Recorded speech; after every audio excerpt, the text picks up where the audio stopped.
Fala galera, Felipe Masmania do Footstats, ao lado dele, João Iso. E aí pessoal, tudo bem com vocês? Chegamos com mais um sucesso de pedidos aqui, muita gente pediu o vídeo da análise do elenco do Fluminense e a gente vai analisar. Flu com muitas caras novas, treinador novo. A equipe acabou ficando um pouco mais experiente, né? Pois é, o time agora tá um pouquinho mais experiente, a média de idade do ano passado era 24, agora tá 25,5, então um pouquinho mais de experiência para esse Fluminense 2020. A gente tá fazendo a 7ª análise de elenco, né? A última foi do Flamengo e agora do Fluminense, então bora começar. Vai estar tudo aqui na descrição do vídeo, a gente já aproveita para pedir para você que gosta do nosso trabalho, senta o dedo no joinha aí, senta o dedo no like, porque é muito importante pra gente, a gente tá crescendo muito bem, agradece muito a vocês. E se ainda não é inscrito no canal, inscreva-se no canal, ative as notificações e já comenta aí logo de cara qual time você quer ver na próxima análise de elenco. Mas vamos lá, a gente vai falar das peças, dos reforços, esboçar um time titular e começa aqui falando dos goleiros mantidos.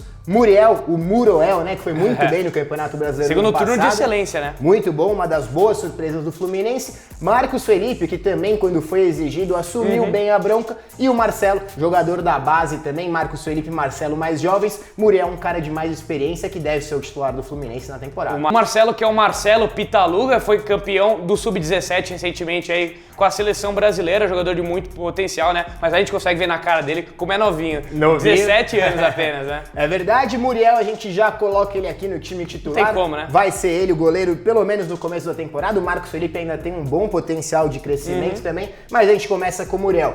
Falando agora dos zagueiros, Nino que a gente coloca aqui destacado em amarelo, porque é contratação do Fluminense. Estava emprestado na temporada passada, foi adquirido em definitivo para essa temporada e um menino muito bom, a gente tem alertado sobre ele lá desde 2018 na Série B e foi muito bem no Campeonato Brasileiro de 2019. Na época, né, em 2018, ele atuava pelo Criciúma, fez uma grande Série B, já estava no nosso radar. O Fluminense acabou contratando para essa temporada. Ele que foi o segundo zagueiro em passes certos, segundo em dribles, terceiro em desarmes e terceiro em interceptações. Então um cara bem técnico, mesmo tendo apenas 22 anos, consegue ir muito bem nos momentos defensivos também. E engraçado que nessa negociação que o Fluminense acabou pegando o Nino em definitivo, teve até a ajudinha do Corinthians, sabia dessa, mas mano? Não sabia, qual foi? O Corinthians estava devendo uma grana pro Fluminense, pegou muito jogador, aí ficou tipo, ô, dá uma ajudinha pra nós, seu Corinthians. E aí o Corinthians ajudou a bancar o custo do Nino pro Fluminense. Ô, louco, dessa eu não sabia. É verdade. Mas enfim, continuando com os zagueiros, um destaque do Nino é que ele jogou em 36 dos 38 jogos do Brasileirão de 2019, atuou praticamente em todas. Tem a volta do Matheus Ferraz também, passou a temporada inteira quase lesionado, mas até se lesionar ele estava indo muito bem. Era o Maldini das Laranjeiras, né? Perfeito. Zagueiro que estava com muita técnica, ele nunca foi um zagueiro muito técnico nos tempos de esporte, mas no Fluminense do Fernando Diniz ele estava muito encaixado, iniciando as jogadas, chegando muito bem lá na frente, até ele se lesionar ele era o zagueiro com mais finalizações do Campeonato Brasileiro e chega aí forte para essa temporada o Matheus Ferraz. Ele disse que mesmo aos 34 anos volta como um menino, como se estivesse se sentindo com 18 anos aí. O cara tem bastante lenha pra queimar e vai dar mais segurança para essa defesa do Flu. Continuando com os zagueiros, também tem o Digão, Lucas Claro e Frazão. O Frazão se lesionou agora nas últimas semanas, machucou o joelho, vai ficar de 6 a 8 meses fora. Você tinha falado do Digão também, rescindiu com o Cruzeiro, né? Ficou livre para assinar com o Fluminense aí, mais uma manutenção. Acho que não tem dúvida, né? Nino e Matheus Ferraz deve ser a zaga, né? Acho que não tem muita dúvida quanto a isso. O Nino tá na seleção olímpica, mas assim que ele voltar, deve ser o titular.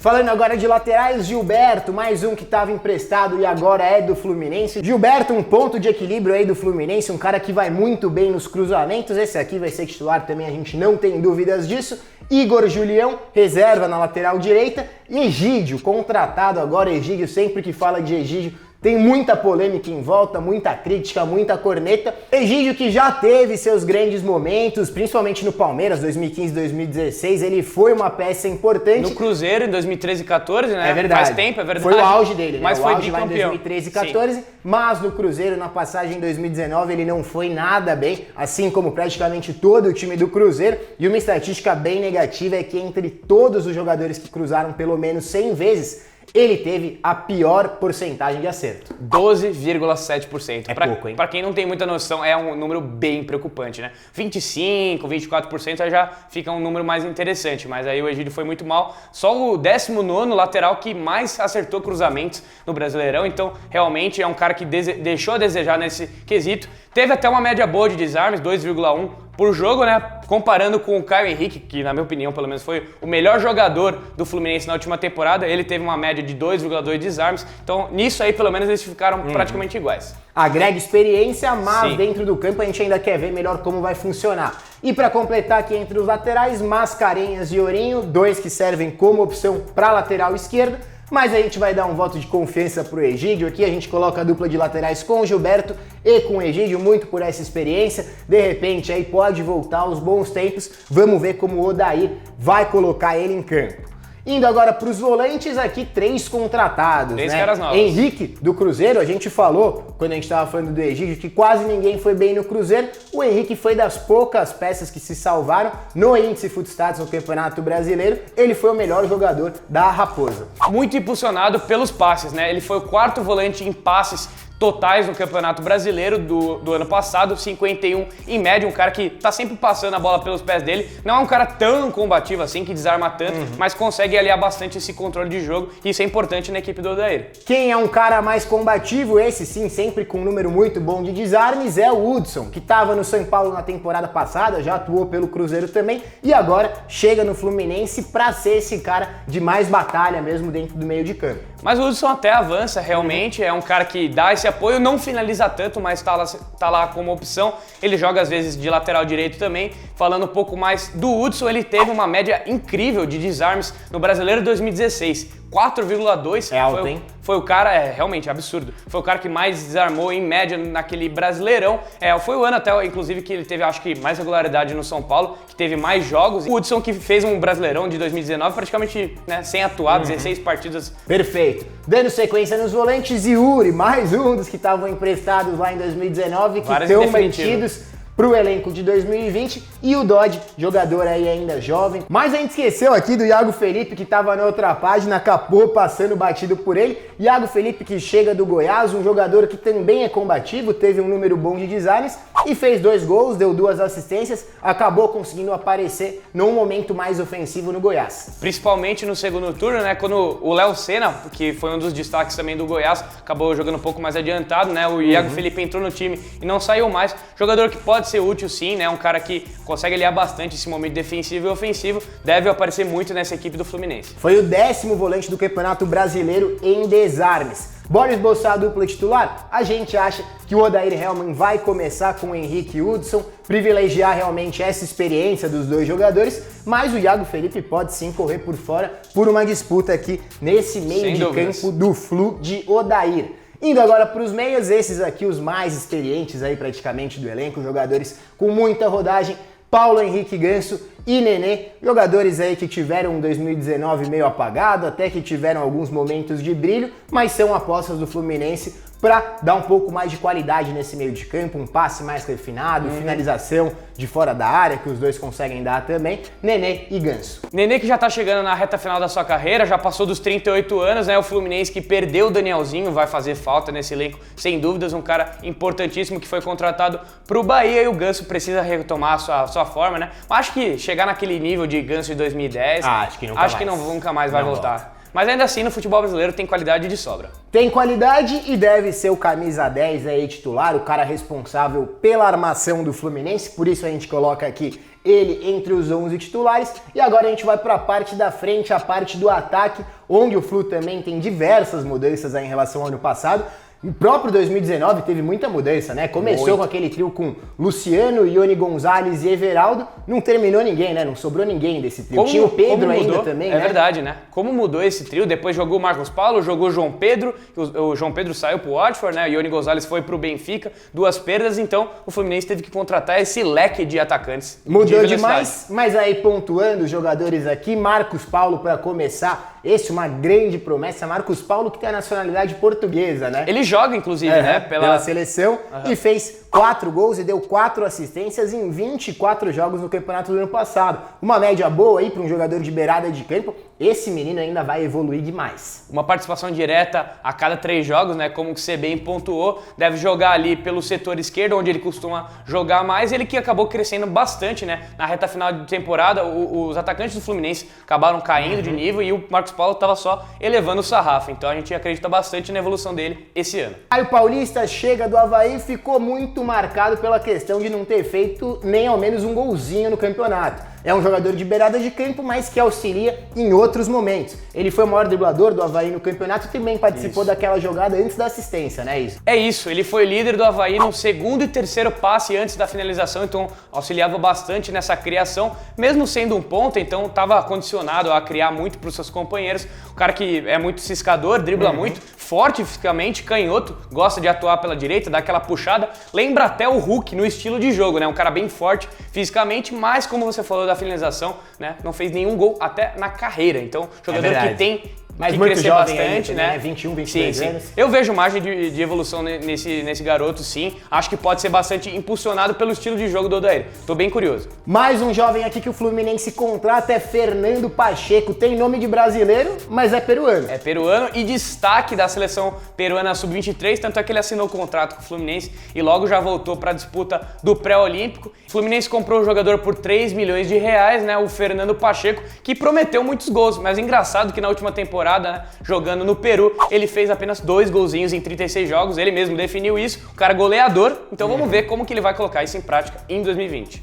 Mais uma promessa, Michel Araújo, também nome de brasileiro, mas é uruguaio. Curioso, né, esses dois caras. Impressionante. Jogava no Racing do Uruguai, foi comprado por 2,7 milhões de reais para o Fluminense. Ele ainda não foi apresentado nem nada, mas deve se juntar ao elenco nos próximos dias. É um cara que consegue jogar como centroavante, né? Joga mais pela esquerda ali, mais uma aposta do Fluminense. É canhoto, 1,78 m, não é tão alto, ele prefere atuar como centroavante, mas joga aberto também pela esquerda e com a camisa do Racing do Uruguai, 11 gols em 61 jogos. Por enquanto ainda não tá muito artilheiro esse ataque do Fluminense. Não. Eu vou dar um número logo menos que vai confirmar isso pra vocês. Mas pra fechar aqui os atacantes, Evanilson, esse sim, com uma média de gols gigantesca na carreira como profissional, né? Lá na base do Fluminense, em Xerém, era artilheiro de tudo que era base, impressionante. E ele também fez 2 gols contra o Corinthians, na Arena Corinthians, na última rodada. O Fluminense acabou se classificando na Sul-Americana também, graças ao Evanilson. Tem muito futuro esse moleque, eu gostei muito do que eu vi já. E pra fechar de vez esse elenco do Fluminense, Felipe Cardoso, que pertencia ao Santos, foi emprestado pro Ceará na temporada passada, 2 gols em 20 jogos no Campeonato Brasileiro, mais um que não é um artilheiro nato, aí com uma média de gols alta, e Pablo Diego, esse que atua mais nas pontas, jogador que é forte fisicamente também, bastante. E rápido. Pablo Diego, que já estava no Fluminense, torcedor do Flu, já conhece ele muito bem. Eu tinha dito que não é um ataque muito artilheiro, eu trouxe um número aqui que é preocupante pro torcedor do Flu. Sabe quantos gols na temporada 2019 todos esses atacantes que a gente mostrou fizeram? Eu posso dar um chute? Porque eu não sei. Pode. 9. Não, mais aí. Não é tão pouco também.